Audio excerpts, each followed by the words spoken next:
मित्रहो नमस्कार.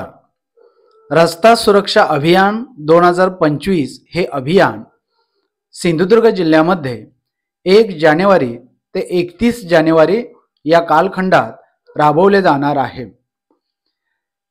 शाळा कॉलेजमधील विद्यार्थ्यांमध्ये रस्ता सुरक्षेविषयी जाणीव जागृती निर्माण व्हावी या उद्देशाने सिंधुदुर्ग जिल्ह्याचे उपप्रादेशिक परिवहन अधिकारी सन्माननीय विजय काळे साहेब यांनी जामसंडे येथील श्रीराम मोरेश्वर गोगटे प्रशालेच्या विद्यार्थ्यांना रस्ता सुरक्षा विषयावर मार्गदर्शन केले.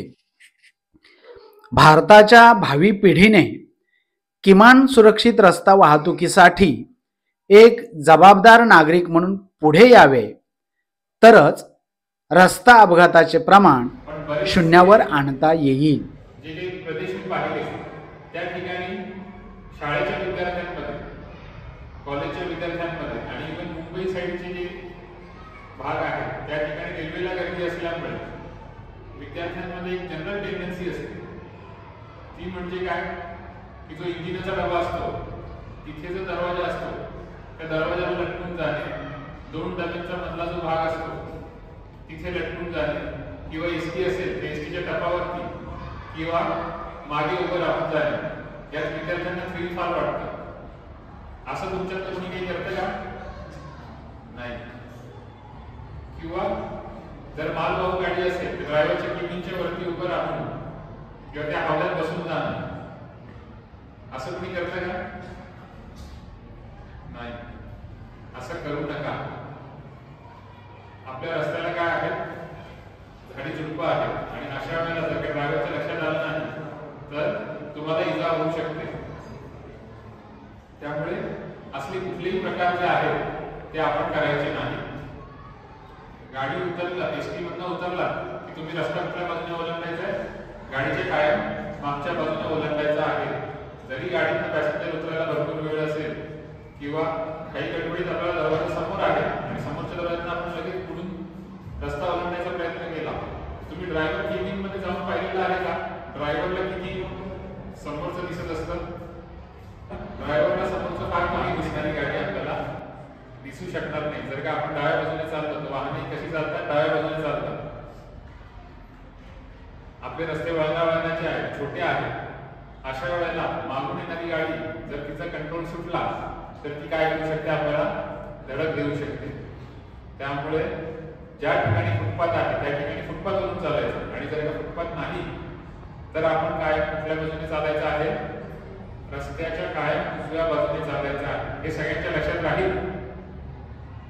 तुम्ही घरातल्यांना सांगाल, तुमच्या बाकीचे तुमचे फ्रेंड्स असतील त्यांना सांगाल नक्की आणि त्यांच्याकडून याची खात्री करून घ्या की ते रस्त्याच्या कुठल्या बाजूने चालताय, उजव्या बाजूने चालताय. तुम्ही जर का कुठे दिंडीसाठी वगैरे जात असाल आणि त्यावेळेला रस्त्याने चालण्याचा खूप जास्त लोक रस्त्याने चालण्याचा संबंध येत असेल तर त्यावेळेला देखील तुम्ही त्यांना काय सांगायचं आहे, आपण कुठल्या बाजूने चालायचंय, रस्त्याच्या उजव्या बाजूने चालायचंय. त्यामुळे काय होतं की समोरून येणारं वाहन जर का अनकंट्रोल झालं तर आपल्याला काय होईल, ते वाहन दिसेल आणि आपल्याला वेळेत निर्णय घेऊन आपला मार्ग बदलता येईल. नाहीतर काय होऊ शकतो, अपघात होऊ शकतो. त्यानंतर रस्ता ओलांडताना कसा ओलांडायचा आहे, सर्वात आधी कुठल्या बाजूला पाहायचं, तुमच्या उजव्या बाजूला पाहायचं. म्हणजे इमिजिएटली येणारं वाहन तुम्हाला काही दिसतंय का. नंतर डाव्या बाजूला पाहायचं, रॉंग साईडने एखादं कोणी येत आहे का, आणि परत एकदा उजव्या बाजूला पाहून मगच तुम्ही रस्ता ओलांडायला सुरुवात करायची आहे. रस्ता ओलांडताना एखादं वाहन जोरात जरी येत असलं तरी घाबरून गडबडून जायचंय का? नाही. जर का तुम्हाला काही संदेह वाटत असेल की आता आपण कुठे जायचं, पुढे जायचं की मागे जायचं, अशा वेळेला बिलकुल धावपळ करायची नाही, गडबड करायची नाही आणि काय करायचंय, शांतपणे एका जागी उभं राहायचं आहे. आणि वाहन ज्यावेळेला तुम्ही रस्ता ओलांडत असाल त्यावेळेला वाहनाला थांबण्यासाठी इशारा करून मगच आपण रस्ता ओलांडायचा आहे की आता मी रस्ता ओलांडतो आहे, तुम्ही थांबा. अशा पद्धतीने आपण रस्ता ओलांडायचा आहे. त्यानंतर ज्यावेळेला तुम्ही रस्त्याने चालत असाल, रात्रीच्या वेळेला जर तुम्ही रस्त्याने चालत आहात किंवा सायकल चालवत असाल तर काळजी काय घ्यायची आहे. तुमची जर का सायकल असेल तर सायकलला आपल्याला मागच्या बाजूला एक रिफ्लेक्टर दिलेला असतो, किंवा आजकाल सायकलच्या दुकानांमध्ये लॅम्प सुद्धा मिळतात जे लाल रंगाचे असतात आणि ब्लिंक करत असतात. असे लॅम्प जे आहेत ते आपल्या सायकलला लावून घ्यायचे आहेत, जेणेकरून काय होईल, आपली सायकल जी आहे ती इतर वाहनांना दिसेल. आणि जर का आपण रात्रीच्या वेळेला रस्ता ओलांडणार असू किंवा रस्त्याने चालणार असू तर आपण काळजी काय घ्यायची आहे, आपले कपडे जे आहेत ते डार्क कलरचे नसावेत. डार्क कलरचे असतील तर काय होईल, रात्रीच्या अंतरामध्ये दिसून येतील का, दिसून येणार नाही. अशा वेळेला शक्यतोवर आपल्या हातात जर का टॉर्च असेल तर ती टॉर्च चालू ठेवावी, जेणेकरून एखादं वाहन येत असेल तर त्या वाहनाला काय होईल, आपण दिसू. आपल्या इथे काय आहे, रस्ते छोटे आहेत, अंधार लवकर पडतो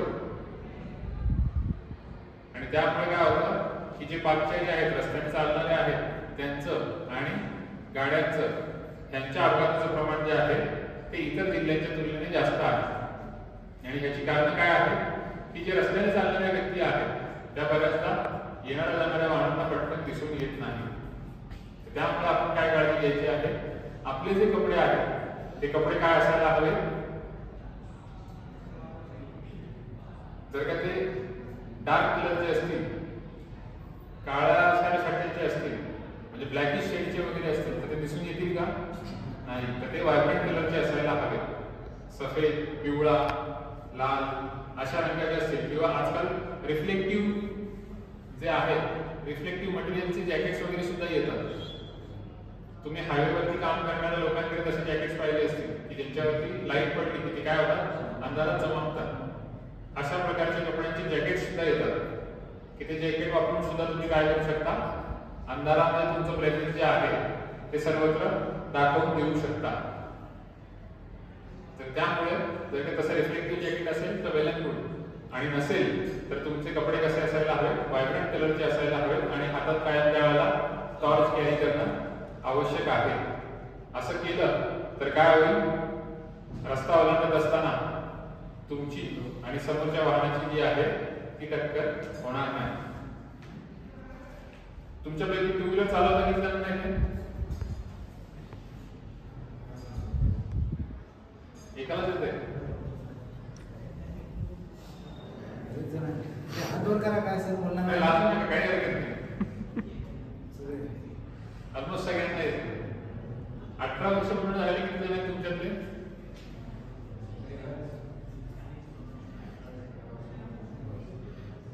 18 वर्ष पूर्ण झालेले फार कमी जण आहेत, पण गाडी मात्र सर्वांना, ऑलमोस्ट सर्वांना चालवत आहे.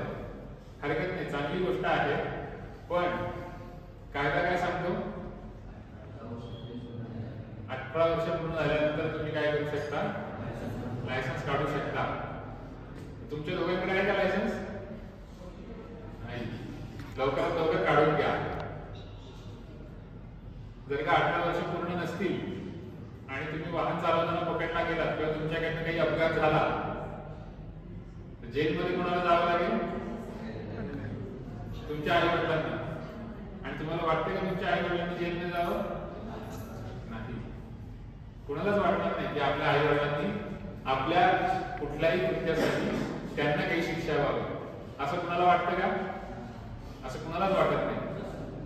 पण रस्त्यावरती जर का आपण काही नियमांचं पालन केलं नाही तर आई वडिलांना होणारा तुरुंगवास ही फार किरकोळ शिक्षा आहे. त्यापेक्षा सगळ्यात मोठी शिक्षा माहिती तुम्हाला काय आहे?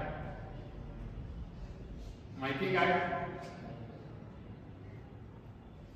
तुमच्या कुटुंबात तुमचं नसणं ही तुमच्या आई वडिलांना झालेली सर्वात मोठी शिक्षा आहे. आवडेल का तुम्हाला असं काही?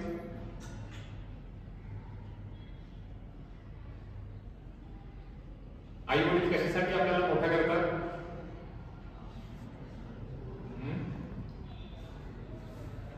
आई वडिलांची अपेक्षा काय असते आपल्याकडनं की आपली मुलं जी आहेत ती शिकून मोठी व्हावी आणि म्हातारपणात आपला सांभाळ करावा,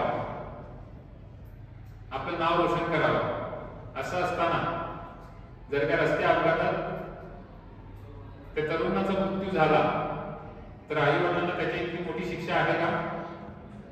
त्याच्या इतकी त्यांना कुठल्याही प्रकारची मोठी शिक्षा नाही.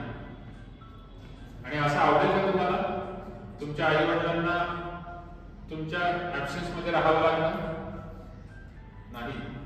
तर त्यामुळे काय करायचंय, रस्त्यावरती तुम्ही टू व्हीलर चालवत जरी असलात तरी काय काळजी घ्यायची आहे, तुम्ही लायसन्स काढून घ्यायचं आहे. लायसन्स का गरजेचं आहे? लायसन्स काढण्यासाठी तुम्हाला काही परीक्षा द्याव्या लागतात आणि त्या परीक्षांमध्ये काय होतं, तुम्ही रस्त्यावरती वाहन चालवताना कुठली कुठली काळजी घ्यायची आहे या सगळ्या नियमांची उजळणी तुम्हाला तिथे करावी लागते. आणि ते सगळे जर काही नियम तुम्हाला माहिती असतील तर तुम्ही काय करू शकता, काळजीपूर्वक रस्त्यावरती वाहन चालवू शकता. आता टू व्हीलर बऱ्याच जणांना चालवता येते, म्हणून मी विचारतो टू व्हीलर चालवण्यासाठी काय काळजी घेणे गरजेचं आहे? हेल्मेट घालणं गरजेचं आहे. का बरं हेल्मेट घालणं गरजेचं आहे? सेफ्टीसाठी. हेल्मेट जितके घालणं गरजेचं आहे तितकं आपण काय करतो, फक्त हेल्मेट डोक्यावरती ठेवतो. तर तेवढं पुरेसं आहे का? नाही. तर त्याचा जो बेल्ट आहे तो बेल्ट सुद्धा लावणं गरजेचं आहे. नाहीतर जर का रस्त्यावरती अपघात झाला आणि तो व्यक्ती पडला तर हेल्मेट बाजूला जातं आणि त्याचं डोकं जे आहे ते रस्त्यावरती आपडतं. आता इतके अपघात मी पाहिलेले आहेत की त्या अपघातांमध्ये काय होतं, त्या व्यक्तीने जर का हेल्मेट घातलेलं नसेल तर गाडीला साधं स्क्रॅच सुद्धा आलेलं नसतं, पण तो व्यक्ती काय झालेला असतो, मृत्युमुखी पडलेला असतो. आता हे का झालं बरं? हेल्मेट नसल्यामुळे. आणि हेल्मेट नसल्यामुळे काय झालं, ज्या वेळेला टू व्हीलरचा ऍक्सिडेंट होतो त्यावेळेला सगळ्यात पहिल्यांदा जमिनीवरती जोरदारपणे आघात कशावरती होतो, डोक्यावरती होतो. आणि डोकं हा काय आहे आपला होतो, सर्वात डोक्यावरती होत अवयव आहे. आणि डोक्यावरती आघात झाल्यानंतर काय होतं, तुम्ही तर सायन्स मध्ये शिकलेलाच असाल, सगळ्यात नाजूक अवयव काय आहे शरीराचा आपल्या, मेंदू हा आहे. आणि त्यामुळे काय होणार आहे, त्या व्यक्तीचा मृत्यू होणार आहे. त्यासाठी टू व्हीलर चालवत असताना आपण कंपल्सरी काय घातलं पाहिजे, हेल्मेट घातलं पाहिजे. लायसन्स काढूनच गाडी चालवणार ना, हेल्मेट घालणार ना. बाकी तुमच्या पेरेंट्सला सांगणार की नाही, तुमच्या घरात गाडी असल्याशिवाय तुम्ही शिकू शकत नाही. याचा अर्थ तुमच्या घरातली गाडी वापरतात, आई वडिलांना सांगणार का नक्की हेल्मेट घालायला. त्यानंतर आपण पब्लिक ट्रान्सपोर्टचा वापर करतो, आपण रिक्षाचा वापर करतो, आपण बसचा वापर करतो. तर इथे तरी बऱ्याचदा दिसत नाही असं कुठे काही. रिक्षामध्ये 3च्या जागी 4 ते 5 जण जाणे वगैरे. आपण कुठल्याही वाहनाच्या खिडकीतनं दरवाजातनं वगैरे प्रवास करायचा आहे का? तसा प्रवास आपण कधीही करायचा नाही. आपण जी दिलेली आसन व्यवस्था आहे त्या आसनावरती बसूनच प्रवास करायचा आहे. आपण त्याशिवाय दुसरीकडनं कुठूनही प्रवास केला ड्रायव्हर केबिनच्या वरून किंवा दरवाजातून तर काय होऊ शकतो, अपघात होऊ शकतो. हे आता आपल्याला थ्रिल वाटतं, पण अपघात झाल्यानंतर आपल्याला काही चान्स आहे का वाचण्यासाठी? त्यावेळेला तुम्ही हळहळ व्यक्त करून काहीही होणार नाही, कारण की अपघात कधीही आपल्याला दुसरी संधी देत नाही. आपल्याला एकच चान्स असतो वाचण्याचा, तो म्हणजे नियमात राहून चालणे. जर का आपण नियमात राहून चाललो नाही तर काय होईल, अपघात होईल. आणि मग त्यावेळेला आपल्याकडे हळहळ व्यक्त करण्याशिवाय दुसरा काहीही पर्याय राहणार नाही. तुम्ही तुमच्या पॅरेंट्ससाठी काय आहात, उद्याची आशा आहात. असं असताना आपण इतक्या क्षुल्लक कारणासाठी चुका करून आपले हातपाय जायबंदी करून घेणं, जखमी होणं, असं चालणार आहे का कुणाला? कुणाला चालणार नाही. आणि आपल्या मागे आपल्या पेरेंट्सचा तुम्ही विचार करा. तुमच्या पेरेंट्सला काय वाटेल? तुमचा काही अपघात झाला, तुमचा हातपाय मोडला तर तुमच्या पेरेंट्सला काय वाटेल? ह्याचा काय विचार करा. आणि ह्याच विचाराने तुम्ही काय करा, रस्त्यावरती चालत असताना खबरदारी घ्या. चालत असताना रस्त्यावरती उजव्या बाजूने चाला, रस्त्यावरती रस्ता ओलांडायचा झाला तर काय नियम तुम्हाला सांगितले त्याचं पालन करा.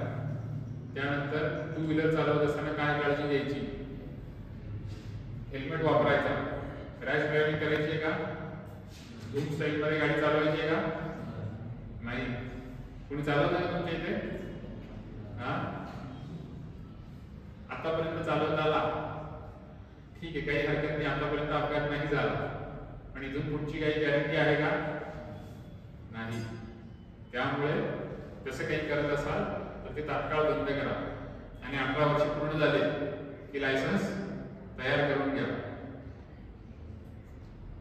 एवढं क्लिअर आहे? तर हा आपला रस्ता सुरक्षा अभियानाचा भाग आहे. आपण 1 जानेवारी ते 31 जानेवारीपर्यंत रस्ता सुरक्षा अभियान राबवत आहोत आणि तुमच्या शाळेने तुमच्यासोबत इंटरॅक्ट करण्याची संधी दिली त्याबद्दल मुख्याध्यापक सरांचे आभार आणि तुम्ही सगळ्यांनी ऐकून घेतलं त्यासाठी तुमचे सुद्धा आभार.